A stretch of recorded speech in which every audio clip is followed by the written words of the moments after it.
செல்வங்கள் சொந்தம், அது இல்லார்க்கு உள்ளங்கள் சொந்தம். உள்ளோர்க்கு செல்வங்கள் சொந்தம், அது இல்லார்க்கு உள்ளங்கள் சொந்தம். இல்லார்க்கு உள்ளங்கள் சொந்தம். இல்லாத இடம் தேடி வருவான் நம் எல்லோருக்கும் தந்தை இறைவன். இறைவன் பிள்ளைக்கு தந்தை ஒருவன், நம் எல்லோருக்கும் தந்தை இறைவன்.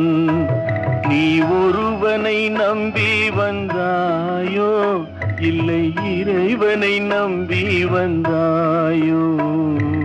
பிள்ளைக்கு தந்தை